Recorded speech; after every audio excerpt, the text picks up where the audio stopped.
Welcome sa akong throwback vlog trip to Cebu 2016.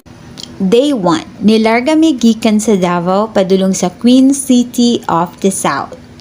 So need na ito ipakita ang atong ticket and here we go!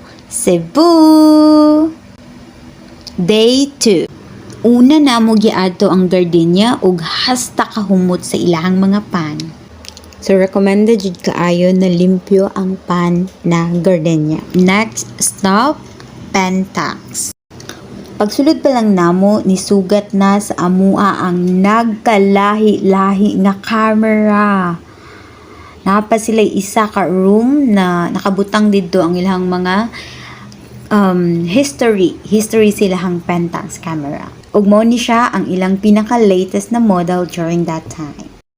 Next stop, ang Mactan Shrine. Kung asa nahitabo ang battle ni Lapu-Lapu ug Magellan. Na-feel good na ko ang history. Charot.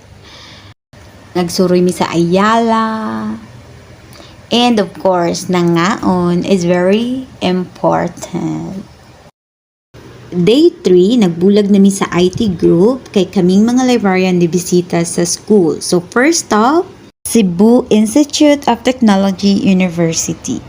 Tara sa ilahang library. Nice kaayo ang forma sa ilang library. Napod sila Wall of Fame, Filipiniana, ug uban pa na mga section. Next is University of Cebu. Aside silang main library, napod sila para sa ilang senior high. Na sila Hall of Fame and other sections sa library. Like periodicals, bound journals, technical section, online catalog, and many more. Last but not the least, San Carlos University. And I observed na ilahang mga shelves na sulod sa rooms.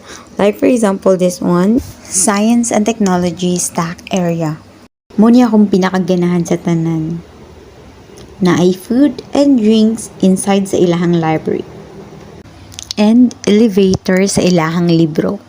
After ato, it's time for fun. Niya may kart zone and nalingomi sa pagdrive o go-karts. Amazing. See? Then, ni-drop by pud mi sa SM Seaside, usa sa mga pinakadako nga mall sa Pilipinas. Very relaxing. And of course, di mawala ang kaon. Cebu food is life. Then, ligo time. Our last laag in Cebu. Una, niadto mi sa UP Cebu. Then, Magellan's Cross. Very iconic. And also, gilibot pud namo ang area, naglakalakaw lang, nag-enjoy sa city for one last time.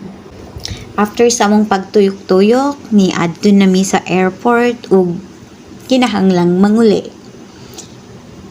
Personally, na-enjoy jud kaayo na kog taman ang katuna trip. It was actually my first time nga nagsakay og eroplano and it was so fun. Thanks for watching, guys!